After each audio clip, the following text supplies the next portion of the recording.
lo que decíamos, porque la alegría debe permanecer hasta la adultez, los adultos mayores y demás. Hoy tenemos un programa muy especial. Vamos a subrayar una demanda que cada año la hacemos y debemos hacerla de manera cotidiana. Y también tenemos de esas joyas de la corona que a veces aparecen, doctora, y usted, que es José Vázquez Guerrero, que hay que rogarle mucho, pero ya usted sabe el tipo de discurso que él tiene. Sí, con Agua Planeta Azul más o menos se compensa, pero hay que darle cabida a esos muchachos, a los Chicago Boys, tú sabes. Qué bueno tenerla a usted, la tuvimos hace un año aquí. Así es. La doctora es más habitual y aunque pase la fecha, pero siempre es bueno recordar durante el mes de junio y durante todo el tiempo lo que está pasando con nuestros adultos mayores, porque es hora de decir que ayer fue tarde para tratar de denunciar y de hacer algo. Bienvenidas al programa. Gracias. Pues definitivamente el mes de junio es un mes muy especial porque el 15 de junio fue declarado por la Organización de las Naciones Unidas como el día de toma de conciencia en contra del abuso y el maltrato a las personas mayores. Eso fue una proposición que hizo la Red Internacional de Prevención del Abuso en las Personas Mayores y 6 años más tarde de ella hacer la propuesta, pues entonces Naciones Unidas lo aceptó. Desde 2008 ya tenemos nosotros lo que es la propuesta aceptada por Naciones Unidas. ¿Por qué nosotros debemos pensar en ese tema? Tradicionalmente la gente se ha preocupado por el maltrato y el abuso a los niños desde tiempos inmemoriales. Sin embargo, el adulto mayor, que antes se le consideraba una fuerte de sapiencia, eran los que conservaban la historia, pero que en la medida que las poblaciones fueron cambiando en sus necesidades y se incorporaron más mujeres al proceso productivo de los países, pues naturalmente las cosas también fueron cambiando para esa población. Y ahora nos damos cuenta que una gran cantidad de adultos mayores que ahora es padre de familia o jefe de familia, están siendo maltratados por los hijos y por los nietos. En la República Dominicana, que se han hecho 2 estudios sobre abuso y maltrato, uno solamente que lo hicimos nosotros, la Red Dominicana por una Vejez Digna, que fueron solamente en 8 barrios de la capital y la provincia. Eso mostró que aquellos barrios que tenían mayor incidencia de drogadicción, ahí se veían los abusos mayores, porque eran hasta abusos físicos. Solamente encontramos abusos físicos en La Caleta y en Villas Agrícolas. En el resto era más abuso psicológico, abuso sexual, encontramos abuso sexual, el abuso financiero, los chelitos que reciben esa gente se lo quitan. Entonces nosotros no hemos desarrollado un programa que vaya a aumentar los procesos preventivos, porque yo creo que nosotros tenemos que hacer para disminuir la incidencia y la prevalencia del abuso. Porque ya, si decimos los curativos, el curativo es más difícil porque nosotros tendríamos que hacer centros de acogida para aquellos adultos mayores pudieran ser separados de esa familia abusadora y si nosotros con esta violencia doméstica y estos feminicidios lo único que tenemos es una casa en el país entero donde se acogen las mujeres que son maltratadas, imagínense ustedes qué vamos nosotros a pedir por el momento para los adultos mayores. María Fernanda, desde el año pasado a la fecha, ¿hay algún avance que ustedes han podido desde la Fundación encontrar de positivo? Sí, se creó la Fiscalía Especializada para Temas de Adulto Mayor, que es la misma Fiscalía de Derechos Humanos, que ahora también le han acreditado esa función. Y entonces, ¿qué ha pasado? Que si bien la iniciativa es buena, es solo una a nivel nacional. Entonces eso imposibilita a los adultos mayores de otras provincias a poder acceder a este servicio. Del 10% de la población adulta mayor, que es la que representa de la población total, hay solo un 20% que está aquí en Santo Domingo. Por lo tanto, hay un 80% que no tiene acceso a, a la justicia, ¿no? En caso de que tenga que enfrentar algún tipo de maltrato de los que menciona la doctora. Como pasa con el asunto mujer, nosotras que trabajamos durante mucho tiempo con ese tema, después de la promulgación de la ley 2794, dijimos, bueno, ¿y ahora qué pedimos si ya tenemos la ley? Al existir esto, y ustedes que tienen, usted fue la creadora de la ley, incluso que prevé un organismo que ahora está cuestionado, ¿qué tenemos que demandar ahora? Que se creen los mecanismos para aplicar esa normativa, porque ya las normativas existen. Eso es lo que tenemos que hacer. Bueno, estamos ahora trabajando para que se firme la Convención de Derechos para las Personas Adultas Mayores, porque este sería un documento vinculante que nos permitiría a nosotros contar con otros aliados, aparte del CONAPE, para hacer que el gobierno cumpla lo prometido. Y entonces también está la Estrategia Nacional de Desarrollo, que tiene un objetivo específicamente para los adultos mayores, en el cual en estos años que lleva todavía no se ha cumplido. En el balance del último plan plurianual todavía no hay nada, ningún objetivo que se haya llevado a cabo. Entonces realmente el gobierno no está cumpliendo con lo acordado, por lo tanto estamos abocando a que otras instituciones como la OEA, otros países, otros organismos, pues nos den apoyo y nos permitan presionar más para que esto se lleve a cabo. ¿Quién tiene que hacerle exigencia al gobierno? Podríamos decir, bueno, la sociedad civil, pero existen algunos organismos especializados que son los que tienen la relación, qué sé yo, con el Ministerio de Salud o con el Ministerio de Educación, incluso hasta con la Fiscalía, si hay tipo Mire, si nosotros tenemos un organismo, que es el Consejo Nacional de la Persona Envejeciente, que lo establece la ley, ese sería el organismo que debía haber estado, como ellos están para la defensa de los adultos mayores y para crear políticas públicas a su favor, ese sería el organismo que fundamentalmente nosotros tendríamos que ir detrás. Lo que pasa es que nos estamos viendo como que los roles se están invirtiendo y nosotros estamos demandando y este organismo sencillamente, todo es bien, todo está muy bien en el país, todo va muy bien. Cuando nosotros sabemos que, por ejemplo, en el caso de abuso, y eso lo digo yo por experiencia vivida propia, que el CONAPE mandó, ellos tienen un grupo de personas que va, si le dicen, mire, están abusando de una persona, ese grupo va, un psicólogo y qué sé yo, y un trabajador social, va a intervenir supuestamente en la casa, pero no le hacen caso. Lo que yo conozco específicamente, lo sacaron de la casa, no lo dejaron entrar. No, aquí usted no viene. Y ellos no tienen como los mecanismos para hacer valer lo que corresponde por la ley, porque la gente no conoce la ley. Tenemos que hablar ahí entonces de cultura, y usted menciona ese caso, doctora Rosy Pereira, y siempre menciono Estados Unidos en el asunto de la protección a los menores. No importa la clase social, si un vecino dice que en el vecino se escuchan, en la puerta de al lado se escuchan ruidos, y que se oye un niño gritar, tú puedes ser prima hermana de Bush, y va una visitadora social, y te van a intervenir. Sí. Y tú tienes que abrirle la puerta. Entonces, aquí al parecer, todo lo que vemos en macro también aparece en ese tema, que tú vas a intervenir porque estoy maltratando al abuelo y me van a decir, no te metas conmigo, ¿quién eres tú? Eso está pasando.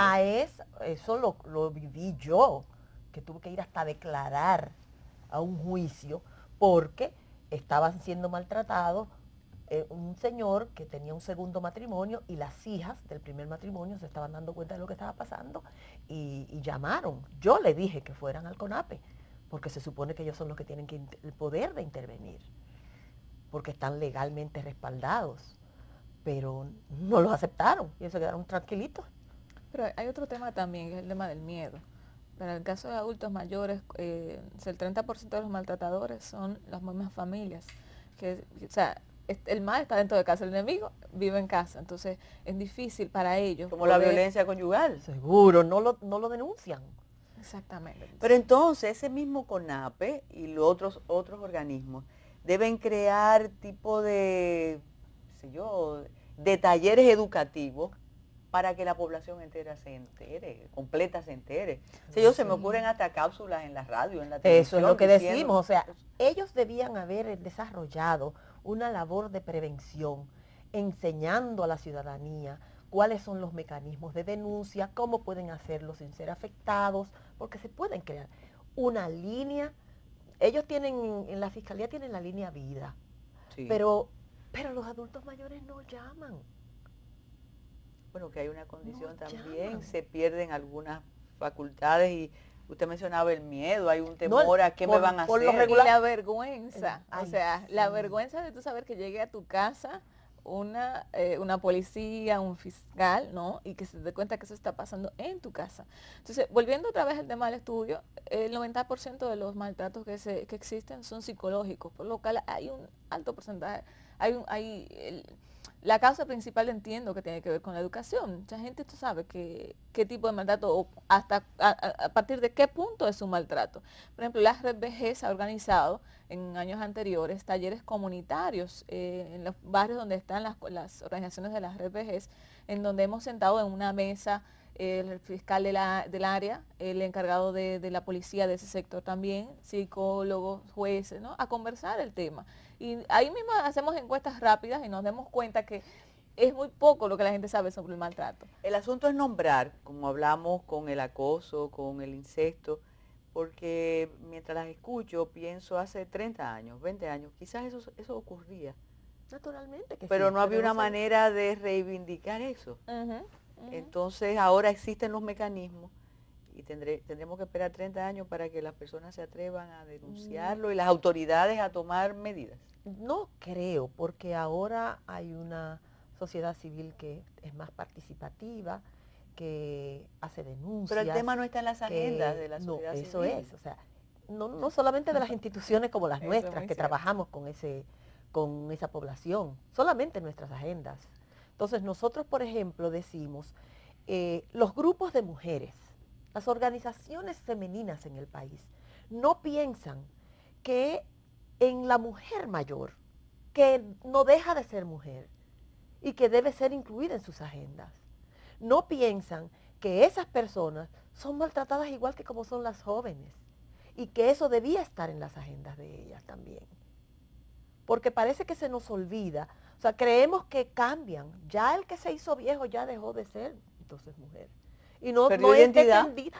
Sí, Pierde identidad, sí, eso. perdió y entonces no puede ser defendida por los grupos femeninos, pues no. Mire, ese es un punto importante y creo que lacerante, pone a uno frente al espejo. Yo Pero es recuerdo en así. una ocasión, hace mucho tiempo, que Marta Olga García, que fue determinante Sí, en sí, sí, todas sí, sí, las Marta Olga, sí. reivindicaciones de género, y dijo, no era una mujer envejeciente, fue en una reunión en el Instro y alguien le dijo, ¿cuánto tiempo, Marta Olga? Dijo, sí, me pasé la mitad luchando por derechos sexuales, reproductivos y de género, y ahora tengo que pensar en los derechos del adulto mayor, de la adulta mayor, ¿entiendes? Después, Pero es verdad, en las agendas nuestras no está eso. No está. en la situación regional, la mujer mayor es el ente de mayor vulnerabilidad. No solamente por los factores que ya la doctora mencionó, sino también porque en temas de salud es el colectivo que menos inversión recibe. Cuando ahí es que se complica más la salud de la mujer. Después de que la mujer se reproduce, vamos a decirlo así, ya no hay programas de cuidado, ya no hay programas de atención, no hay una vigía sobre qué está pasando con esa mujer. Entonces, eso nos llama mucho la atención. Prevé la ley casas de acogida. Ya no asilo, no se llaman asilo. No. Ahora se llaman los centros geriátricos o centros de atención permanente, porque ya la palabra asilo tiene una connotación un poco peyorativa por lo que representaban antes. Y de segregación también. Sí, eso era terrible, terrible. No, ya le hemos cambiado el nombre. Ahora tendríamos que ver si hemos cambiado la forma de cómo tratamos a los adultos mayores en esos centros, porque tendríamos que verlo. ¿Qué ustedes plantean este año? Que el tema se ponga en el tapete, que esté en los medios de comunicación y quizás tener una mejor relación con el CONAPE. O exigirle al CONAPE otra actitud. Sin duda, nosotros hemos estado todo el tiempo abiertos a sentarnos a discutir con el CONAPE, porque ellos son quienes tienen los medios, ellos son los que tienen la autoridad para poder hacer un impacto real a nivel nacional. Nuestras fuerzas son diminutas frente a lo que ellos podrían hacer. Entonces realmente eso es lo que queremos, sentarnos con ellos, ver que finalmente nuestro país ratifique la convención de la OEA y desarrollar proyectos que beneficien a la gran mayoría de la población adulta mayor. Más del 70% está en condiciones de pobreza y ese porcentaje sigue aumentando a medida que se va envejeciendo. Entonces, ¿qué está pasando? ¿Por qué no nos estamos ocupando de eso? Cuando estamos en plena transición demográfica, en nuestro país solamente nos quedan 45 años para resolver esta situación y hacer una sociedad inclusiva para la persona adulta mayor. Entonces, hay que ocuparse. También yo creo que nos quedamos un tiempo repitiendo que somos una sociedad muy joven y pensamos que pero nunca tampoco nos íbamos a envejecer. Ahora que usted dice eso, entonces, es cierto. lo grande del caso es que nos estamos poniendo viejos antes de ser ricos. Eso es terrible. Ujú. Eso es terrible.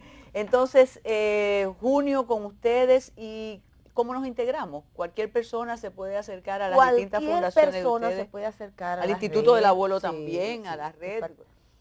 cualquier persona se puede acercar a la red. Nosotros los teléfonos del instituto es el 689-6267 o 682-8215. No, pero al paso, espérese, usted oyó la musiquita, pero Sí. 68. 689-6267 Exacto. y el 682-8215, que ahí nosotros podemos orientarlos si están preocupados por algo, si ellos quieren integrarse, las personas que quieran integrarse a esta causa de defensa, no solamente de los adultos mayores de hoy, sino de los de mañana en los que nos incluimos nosotros. Así es. Y cuando ustedes hablan con conocimiento, yo me imagino la indefensión de un adulto mayor maltratado, ya por su pareja es difícil.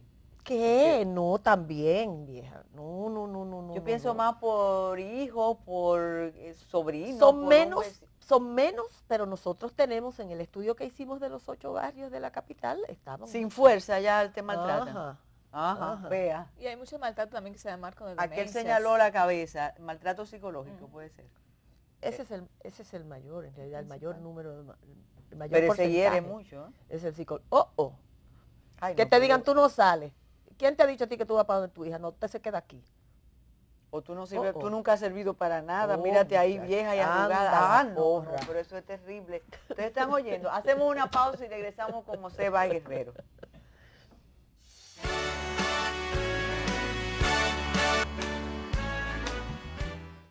Decíamos que una de las joyas de la corona, mira, Memelo se pone feliz porque con la gente cuando piensa así, uno se allanta. Bueno, teníamos este pendiente con José Báez Guerrero, el post elecciones. Algunos dicen que la clase política dominicana ha demostrado un tanto de inmadurez. Otros dicen que no, que qué maravilla, que se unió la oposición para hacer el reclamo. Después de las elecciones. Pero espérate, porque entonces van a decir que esto es hecho, un libreto. Se unió, que las diferencias se dejaron, que fíjate qué bien avenidos están, que ya no importa que existan diferencias incluso ideológicas, que los separaron antes del 15 de mayo. Tú sabes lo que es, perdóname, como esto hemos conversado. Sí, yo no voy a dejar exacto, que a tú ti, me preguntes. no, y a ti te gusta conversar Mira, aquí. tú sabes lo que es Pele, mi hermano Pele, fotografiado al lado del hombre que le llevó el acto del alguacil a Balaguer, que quiere ser presidente, al lado como si fueran hermanos. Porque yo te voy a decir, está bien. Pero ¿no? quedémonos en las Son ideológicas, no, pero no, hay no, ofensas óyeme, personales ahí óyeme, terribles óyeme, también. son valiosos todo lo que tú quieras. Pero yo te voy a decir una cosa, el único que tuvo una posición digna en la cuestión de unificarse y todo fue Atuey de Camps. Lo fue, sí. Tuvo una posición digna, él dijo, no. A mí el candidato principal del PRM presidencial me engañó cuando estábamos conversando, yo no necesito nada con ese señor. Él fue por una cuestión de dignidad, de que él es el candidato de su... Y el que más propugnó por una unificación de la oposición previo a las elecciones, explicando razones ideológicas, de peso, de salud democrática, de la conveniencia nacional de que haya una oposición fuerte, fue él. Sin embargo, fue el penúltimo de lo que menos votos sacó. Hay un detalle importante en honor a Tuey de Camps Jiménez. Él dijo, y lo contó en público, que le había dicho a ese grupo de bienintencionados dominicanos, si ustedes logran un acuerdo, yo depongo mis aspiraciones a la presidencia. Sí. Pero entonces después del 15 de mayo ellos andan juntos y tienen un proyecto de nación. Lo importante ahora. ¿Qué es lo importante ahora? Patalear. No, pero ya No, esto es grave, óyeme, porque José. es una mala crianza lo que están haciendo. Es una mala crianza. ¿Cómo a mí me dice un grupo de personas, la mitad de las cuales estaba en posiciones gubernamentales hasta poco antes de las elecciones, que eran legisladores algunos de ellos, que eran parte del Funcionarios desde el del 1996. establishment político dominicano, todas las vagabunderías que se dieron cuenta que existían solo porque perdieron en unas elecciones? Entonces estamos locos todos. Entonces, ¿qué ganan ellos desacreditando el sistema político dominicano? Porque yo te voy a decir, las elecciones tuvieron muchas imperfecciones. Eso de que de unos anuncios de 3.000 técnicos la noche antes. ¿Dónde están los 3.000 técnicos? O sea, esa es una cosa que lo que hace que levanta sospecha. Yo creo que el presidente de la Junta debería explicar quiénes son, que publique su nombre y cédula, quiénes son los 3.000 técnicos que renunciaron. ¿Por qué renunciaron? Bueno, eso es una cosa. Ha habido cosas que merecen que se aclare. ¿Cómo es posible que el candidato a senador por el PLD, por San Juan de la Maguana, en un boletín que luego corrigieron, haya sacado más votos que el número de votantes de su provincia? Eso hay que explicarlo. ¿Cómo Claro ese que número sí. apareció en un boletín? Porque alguien lo puso, no se puso solo ese número ahí. ¿Alguien digitó ese número? ¿En base a qué? Hay que explicar por qué en muchísimos sitios ha habido la reacción tan violenta de quienes simplemente están pidiendo un reconteo de los votos. Ahora, eso es por una parte. Todo eso es verdad.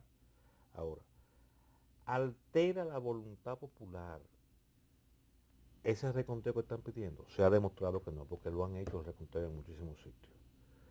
¿Fueron elecciones deshonestas? No, no fueron deshonestas. La voluntad popular se expresó y esa es. Les irrita muchísimo la altísima votación de Danilo Medina. Lo tiene loco. Entonces, aparte de que lo tiene loco, ellos quieren, después del hecho, deslegitimar a un gobierno que francamente está en sintonía con la mayoría de los votantes dominicanos. Sea bueno, sea malo, hayan gastado cuarto del gobierno, hayan hecho vagabundería, que no de tipo de conteo de votos, sino de compra de conciencia, lo que quieran. Todo eso lo pueden decir, eso es motivo de discusión. Ahora, de que las elecciones estuvieron bien montadas, con muchísimos problemas, porque esto no es Suiza, ¿eh? O sea, estamos hablando de un país tercermundista con 10 millones de habitantes, con más problemas que el caray, donde se va la luz, donde la gente vende su voto, donde hay muchísimos problemas, donde un escáner es una obra casi de brujería en algunos pueblos. O sea, hay muchísimos problemas. O sea, no es que fueron unas elecciones en un cantón suizo, no, fueron en la República Dominicana. Ahora, ¿con quién podemos compararnos? Con países similares al nuestro. Estas elecciones fueron más limpias que las elecciones en que salió George Bush, presidente de los Estados Unidos, que la tuvo que decidir la Suprema Corte de los Estados Unidos hace 16 años. La gente se olvida de eso. José, no podemos olvidar que 19 encuestas, y lo recordaba Bernardo Vega en uno de sus artículos posteriores al 15 de mayo, coincidieron con el resultado de las Y elecciones. todas las encuestas más serias, y no digo que las otras sean no serias, pero eran encuestas hechas por dolientes, por gente que querían que los números salieran como ellos querían que tuvieran. Todas las que fueron hechas profesionalmente, con gente de prestigio, los resultados coincidieron con las elecciones. Y tú sabes el retruécano mental que hay que hacer para decir que eso lo hicieron para preparar a la gente para lo que iba a ser el resultado. Óyeme, hay que estar muy loco. Mira, Hay que estar muy loco para creer que sé yo cuántas compañías encuestadoras se pusieron de acuerdo para decir bueno, un hay número. un político que dice o sea, que no las es, encuestas se hacían desde Palacio. pero no es más fácil pensar que las encuestas se hicieron, que ese fue el resultado. Ergo, esa fue la votación. O sea, eso es como más sensato y más lógico. José, hay un aspecto también importante y es qué ocurre en los lugares donde el partido o los partidos de oposición obtuvieron triunfos realmente loables e indubitables. El Distrito Nacional, por ejemplo. Claro. Y ¿Y entonces qué hizo eso Roberto?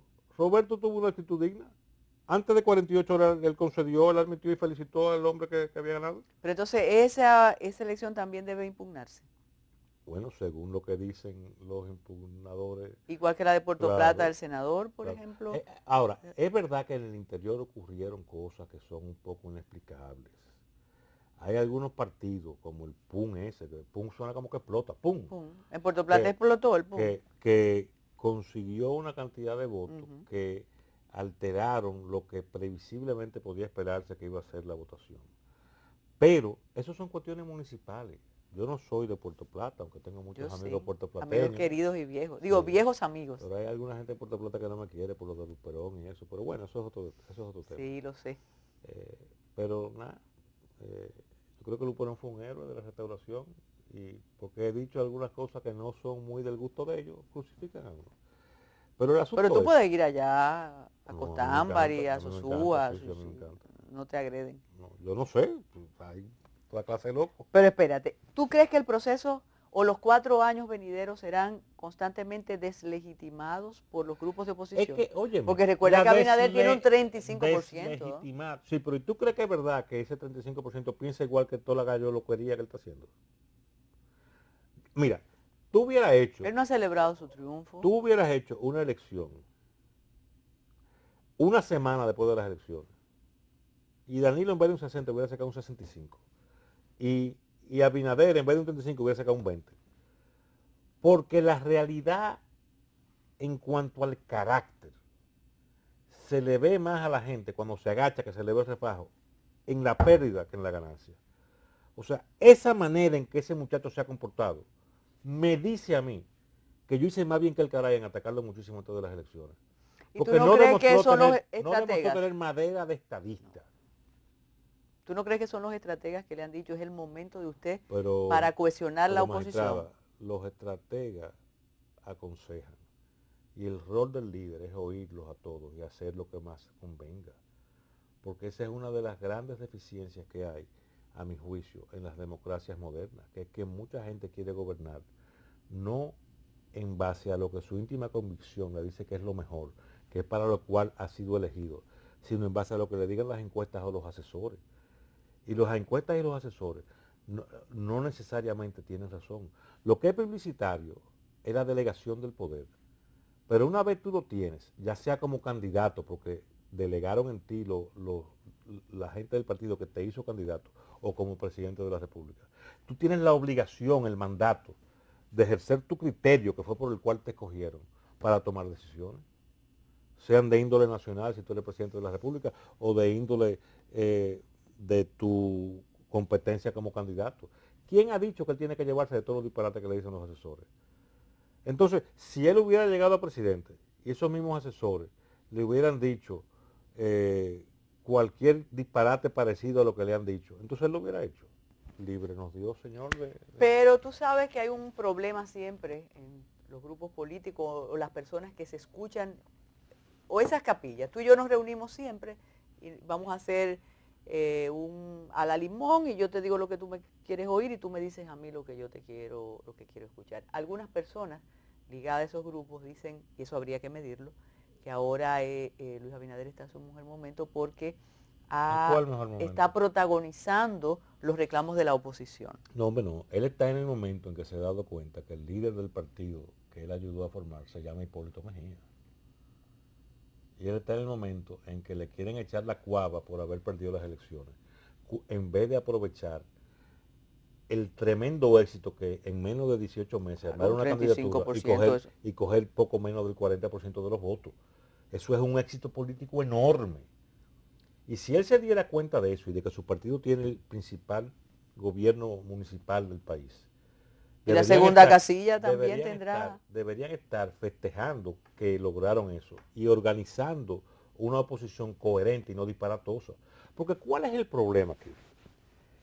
Todo el sector empresarial, todos los dolientes de la política dominicana, quisiéramos tener una oposición que sea realmente un grupo fuerte con el que se pueda contar, que le sirva de balance al engreimiento del PLD. Pero tú sabes que yo me imagino que en el PLD tan calladito, por lo cazurro que son, porque ellos quieren que esta gente siga protestando, porque es que se están yendo de nalga. Mientras más proteste esta oposición y mientras más disparate hagan, más se desacreditan en la opinión pública. Porque la gente está viendo para qué sirve de verdad. José Vázquez Guerrero, pero tienen presencia permanente que de otra manera no la van a conseguir. Pero tiene presencia en los medios. Mira, óyeme, eso, yo tengo un conocido, un ex amigo, que dirige un medio de comunicación. Y él cree que la influencia que tenían sus antecesores dirigiendo medios de comunicación, que la conseguían por la calidad de su pensamiento y por los editoriales que escribían, él la va a conseguir publicando fotos de sí mismo en el periódico. Tiene presencia diaria, salen 5 y 6 fotos de él todos los días. ¿Y quién le hace caso a lo que él piensa o a lo que él dice? Entonces, la presencia en los medios no es influencia política.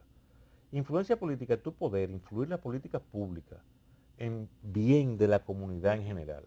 ¿Tú crees que es verdad que el PRM y ese liderazgo díscolo que ha demostrado incapacidad antes y después de las elecciones. La toma de las calles. José, pero ¿de qué pusieron. calle? ¿Tú te imaginas a Luis Abinader tirando una piedra en una calle? Suena un tiro y el primero que se va a arañar es él. ¿Tú te imaginas? Porque su papá sí participó en muchas cosas. Su papá, que mucha gente se olvida de eso. En el periodo previo al 30 de mayo del 61 y en esos 6 o 7 años, hasta después de las elecciones del 66, fue un político importante aquí que participó en muchísimas cosas. Y un hombre bragado de verdad, y después participó en varios gobiernos y con una experiencia del caray. Pero Luis Abinader es un muchacho que ha estado administrando universidades y negocios de turismo, que se le ha metido en la cabeza que quiere ser presidente, que consiguió una franquicia política que lo candidateó. Pero ¿quién se imagina a Luis Abinader dirigiendo una turba en la calle? Eso es un muchacho bien educado. Aunque ha demostrado cierta incompetencia para manejar la derrota, sí tuvo mucha educación y mucha formación hogareña, a mi juicio. No soy íntimo de él ni lo conozco de lejos, nos saludamos muy distantemente. Yo creo que, por lo que yo he podido ver, es una persona educada. ¿Tú crees que es verdad que ese muchacho va a salir a dirigir una turba de que para tomar las calles? ¿Tú crees que ese No, pero la dirigen ¿Tú otro. crees que ese es Alburquerque, el de entra en todo coño? No, eso no.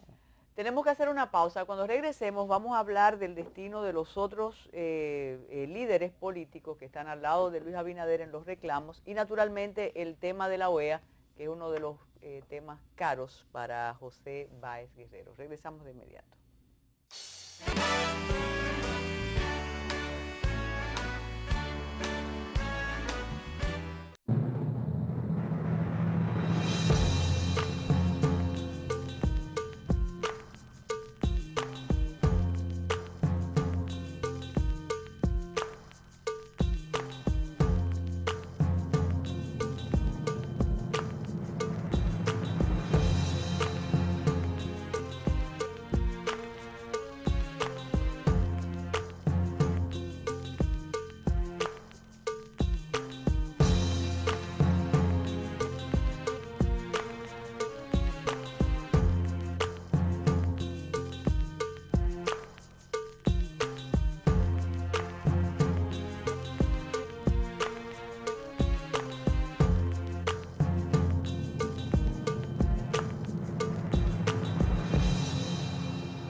José Báez Guerrero, entonces haces ese perfil muy severo de Luis Abinader, pero él tiene un No, 35%. Yo creo que Luis Abinader es una gran reserva política dominicana. Yo creo que esto le va a servir de experiencia. Y lo peor que una gente puede hacer es perder una elección y perder también la experiencia. Porque tú puedes perder una elección y ganar experiencia. Entonces yo estoy siendo quizá muy severo, como tú dices, pero yo no creo que estoy siendo injusto, porque la severidad puede ser justa. Perdóname la interrupción. Sí, no, entonces no. ¿Qué va a pasar con los otros grupos que se han aunado, aferrado? Y a mí me llama la atención porque me consta que los enfoques políticos, la perspectiva política de cada uno de los que está al lado de la hora es diametralmente diferente. Alguien lo justificaba y decía, es que ahora tienen un propósito, denunciar el fraude colosal.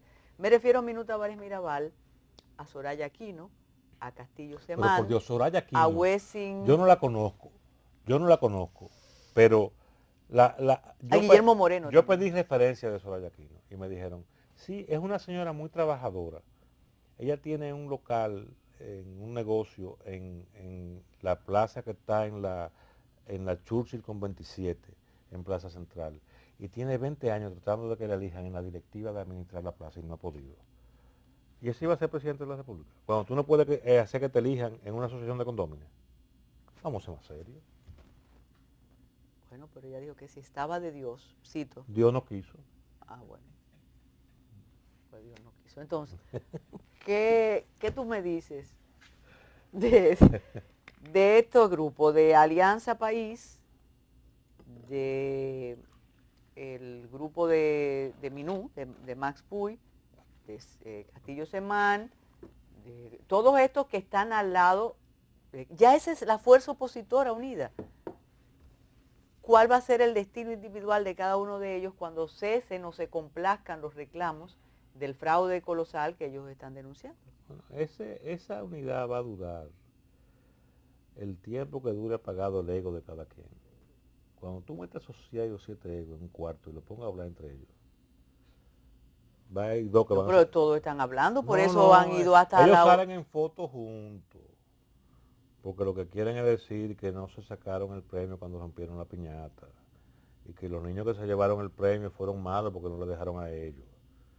Y hay una tradición dominicana de que cuando alguien pierde algo, se grita, algo le sale. Entonces ellos están El pitico gritando. de la Sí, piñata. el pitico, lo que sea. Entonces, No, pero nosotros estamos hablando así, están, pero tú tienes que saber que hay unas fuerzas mediáticas importantísimas. sí, importantísimas. Ah, ¿Y bueno. qué van a hacer las fuerzas mediáticas? Quienes quieren, porque ¿qué puede hacer quien esté tratando de insuflarle potencia al reclamo inválido de esa gente? ¿Qué van a hacer? ¿Hasta dónde van a llegar esa irracionalidad? Porque vamos a pelear el guineo. O sea, vamos a suponer que realmente se logre deslegitimar el triunfo de Danilo Medina. ¿Cuál es el próximo paso después de eso? ¿Qué van a hacer? ¿Lo de Dilma Rousseff lo van a enjuiciar en el Congreso? Algunos dicen que ese es el objetivo. Pero el Congreso de aquí es más de Danilo que cualquier otra cosa estamento de poder. Así como decían que antes era de Leonel, ahora es más de Danilo que nunca. Bueno, Su pero llevan hermana la quizás sea elegida propuesta. presidenta del Senado. Llevan la propuesta y llaman a la Comisión Interamericana de Derechos Humanos. Pero ¿qué tú eres abogada? Yo no, ¿qué va a hacer esa comisión aquí? ¿Qué va a hacer? ¿Darle pau al gobierno? Óyeme. Los Puede principales actuar gobiernos FINJUS, participación ciudadana. principales gobiernos democráticos del mundo han felicitado a Danilo Medina por su triunfo. Los principales organismos internacionales validan las cifras de crecimiento que ofrece el Banco Central. Los principales líderes empresariales dominicanos han aceptado los resultados de las elecciones. Las inversiones extranjeras siguen creciendo y sigue la actividad de la gente que realiza negocios aquí. ¿Qué es lo que está viendo en el país? Está viendo en algunos municipios, no la mayoría, en algunos municipios, gente inconforme con el resultado de las elecciones, que tienen legítimo derecho a reclamar, pero que en la mayoría de los casos no han reclamado como dice la ley. No, eso es porque han reclamado no, en los periódicos, sí, y exigiendo un reconteo. Porque pero que me muestren, porque ellos dicen que los tribunales un acta, no se puede impugnar porque todos los tribunales son del gobierno, acuérdate. que demuestren un acta firmada por los delegados en la mesa, que es como se impugna una elección. Cuando usted está en desacuerdo con lo que se contó, usted tiene un delegado ahí, la ley electoral manda que usted levante un acta. No, eso yo objeto eso no, que busquen uno. Todo ese lío lo han armado, después que han llegado a los partidos y que ha llegado el conteo de las actas firmadas por sus propios delegados, reconociendo que el conteo fue correcto, después que han armado el lío. Entonces, hay algunos casos, pocos, en que sus reclamos de que está la cosa muy cerca, puede que se necesite ver qué pasó ahí. Pero aquí ha habido sitios, y la Junta Central Electoral lo publicó, en que el PND perdió por 20 votos ya entregado. Sí. Sin pataleo, simplemente perdieron. ¿Y a qué se va una elección? En Santiago ¿A ganar se concluyó o a perder? Por un voto. O sea, usted va a ganar o a perder. Dilo en Perú. En Perú, que tiene, qué sé yo, cuántas veces más ciudadanos que aquí, por 40.000 votos. Acuérdense que la diferencia de cuando dividieron el coso en dos a Balaguer, que le quitaron 2 años, la diferencia fue de 20 y pico de mil votos, yo creo. Que porcentualmente es muchísimo mayor que los 40.000 votos de diferencia de Kosinski con Keiko la hija Fujimori. con Keiko Fujimori. Keiko es un hombre de ballena. Mira, José, una de las noticias de la semana, perdón, ha sido la solicitud de desagravio que hizo el presidente Danilo Medina en nombre de todos nosotros a la OEA. Y quizá lo más importante fue la acogida que tuvo en la 46ª Asamblea de la OEA esa solicitud. No era el tema más importante de la Asamblea, Venezuela estuvo con el protagonismo, pero algunos dicen que fue una salida astuta del gobierno, sobre todo en estos momentos que aunque tú digas que no hay peligro, yo pienso que sí, porque todos los días estos grupos están diciendo que el gobierno no es legítimo. ¿Qué te parece esta solicitud y el éxito de la solicitud que tuvo en la 46ª Asamblea de la Organización de Estados Americanos. Yo creo que es un acierto político del presidente Medina, un éxito diplomático del canciller Navarro y un disparate histórico. Yo sabía que cuando tú dices dos cosas buenas, viene la estocada. No, no. Conozco tu estilo, No, Josecito. es un disparate histórico, porque primero, la OEA no fue que intervino en la República Dominicana, fueron los Estados Unidos de América. Algunos países de la OEA prestaron tropas para venir aquí, muchos no. Chile nos mandó. El canciller de Chile dijo, ¿por qué tengo yo que pedir excusa o votar para que la OEA pida excusa si yo me opuse a eso? Hubo muchísimos países que se opusieron a eso. La OEA ha sido, y más antes que ahora, un instrumento de Washington. Por eso es que los países bolivarianos y todos esos el ALBA y eso han formado otra asociación. Entonces, a mí me parece feo que tú invites a alguien a tu casa. Entonces, cuando estás sentado en tu casa, tú le obligues a que te pida perdón por una cosa que fue hace 60 años. Porque eso, no sé, me parece que no es muy elegante. Pero, políticamente es un éxito para Danilo Medina y un gran éxito diplomático para el canciller. Porque ese tipo de cosas no se plantea de la nada. Eso no es como que tú te sacas un as de la manga y dices, ay, yo quiero esto. No. Eso se planificó, aquí vinieron esa gente, ese es el tipo de cosas que se consulta verbalmente primero, a ver si están de acuerdo, porque tampoco van a hacer que el país anfitrión quede de feo, pidiendo que lo excusen y diciendo, no te vamos a pedir ninguna excusa, nada, y estamos en tu casa. O sea, eso no funciona así. Ahora, un éxito político, hay mucha gente que cree que sí, que debía pedir excusas. Yo mismo creo que es una cortesía y una formalidad, pero que una cosa son las cosas políticas y lo que la gente piensa y cómo la gente queda, y otra las realidades políticas, porque si se dieran las condiciones que había de Guerra Fría y las condiciones políticas que había en el 65, con un Fidel Castro que tenía apenas un lustro, que había subido al poder, y una República Dominicana con 5 años de inestabilidad política como habíamos tenido nosotros, y vuelve a ocurrir eso, los americanos van a volver a hacer la misma cosa, porque el amor y el interés fueron al campo un día, y más pudo el interés que el amor que le tenía. Eso. Una pausa y regresamos con el tema de la OEA, que yo sé que a ustedes les va a encantar el enfoque de José Báez Guerrero. Regresamos.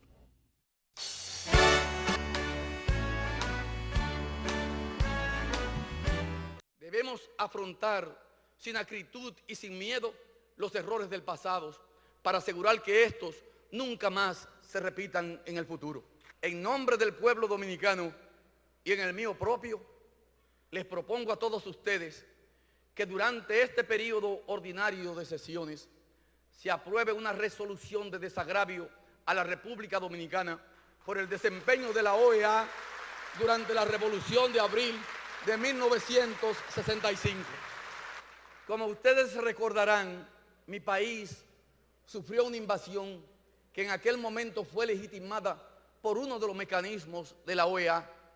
Esta invasión abortó el proceso democrático que se había iniciado con la elección como presidente de nuestro país del admirado líder, el profesor Juan Bosch, impidiendo así el retorno al orden constitucional legítimamente establecido.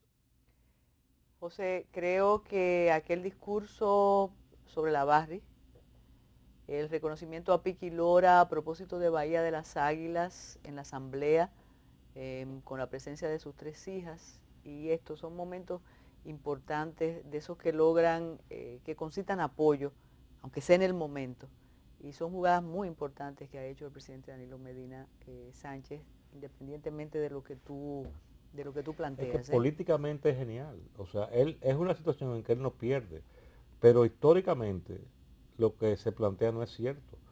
O sea, no es verdad que si los americanos no hubieran venido, aquí se hubiera restaurado el gobierno de Juan Bosch, porque los propios dominicanos, había una parte considerable, no solamente las Fuerzas Armadas, que estaban en desacuerdo con eso. No es verdad. Aquí lo que había era una guerra civil, en la que había 2 partes que estaban peleando, y había una parte con apoyo del ejército. Entonces, aquí me hablan del pueblo. El pueblo no era solamente la gente que estaba en la zona constitucionalista. El pueblo era el resto del país, donde había más gente que en la zona constitucionalista. Y en ese pueblo había mucha gente que no pensaba igual que la gente. Eso es políticamente incorrecto lo que yo estoy diciendo. Sí. Y es una cosa que va a contrapelo de lo que todo el mundo dice para quedar bien con todo el mundo. Y más ahora que hablamos de San Juan Bosch, tú sabes. Y don Juan, para mí, es uno de los principales líderes políticos dominicanos, una gloria de la literatura, con muchísimas cosas buenas. Que contrario a mucha gente que habla mucho de Juan Bosch, yo tuve la oportunidad de trabajar de cerca con él año y medio, antes del 90 y antes del 96. Cercanamente con Leonel Fernández y un grupo de gente que trabajaba con él. Y le agradezco mucho a Juan Bosch, muchas de las cosas que me enseñó y muchas de las cosas que me hizo entender. Y cuando eso yo ni hablaba de eso ni nada, pocas veces yo hablo de eso en público. Pero a mí cuando yo hablo de Juan Bosch, no es de lo que me contaron, es de mi trato con él personalmente. Entonces, Bosch, igual que muchísima otra gente, tenía sus luces y sus sombras. O sea, a mí que no me digan, olvídate de la figura de Bosch. Vamos a decir que Bosch era más grande que Juan Pablo Duarte, para fines de esta discusión. ¿Ok? Lo que yo digo es, no es verdad que el grupo de valientísimos y heroicos dominicanos que estaban en el reducto de la zona constitucionalista después que comenzó la revuelta del 65, iban a lograr imponer un retorno al orden constitucional que se rompió en el 63. Eso no es verdad. Hay un detalle importante y de esos detalles que de nuevo ratifican cómo es cómo es el proceder político nuestro, acogiendo algunos de los aspectos del enfoque tuyo. Incluso hay artículos del día 7 en la prensa nacional de personas liberales que pertenecían al antiguo PRD, hoy PRM, de personas de la izquierda, que precisamente quizás sin saber que el presidente Medina lo iba a hacer, le exigían que pidiera un desagravio. Es que la genialidad política está pero ahora lo objetan. En que Danilo... Tú siempre has estado del otro lado, pero... es que la genialidad de Danilo es que le ha quitado los principales puntos de discurso que debía llevar estando la oposición, que es algo que parece que él aprendió también. Eso de Joaquín Balaguer. ¿Tú no te acuerdas que cuando a Balaguer le iban a hacer una huelga, los choferes de carros públicos, Balaguer, un día antes de la huelga, salía como líder de la huelga, mandando a la gente que guardaran los carros públicos y a la gente que no tuvieran, que lo hicieran en orden, que él estaba de acuerdo con lo que estaban pidiendo? Y él era el presidente de la República. Sí, eso, pero aún así se manipula lo dicho. Recuerda que en un momento difícil preelectoral se habló de Loma Miranda como si el presidente hubiera echado hacia atrás las decisiones con Loma Miranda y eso se volvió viral y no era cierto porque Loma Miranda, Barrick, todo lo que tiene que ver con la regularización de los indocumentados. Eso es de lo más triste de la oposición actual. Tienen tan pocas ideas y las pocas ideas que tienen son tan poquitas que fíjate cómo antes de las elecciones hubo muchísimas denuncias que después se demostraban que eran unos disparates. Sí. Mira la foto del botánico, diga que le habían echado un pedazo al botánico y ponían una foto de unos flamboyanes secos y de una cosa.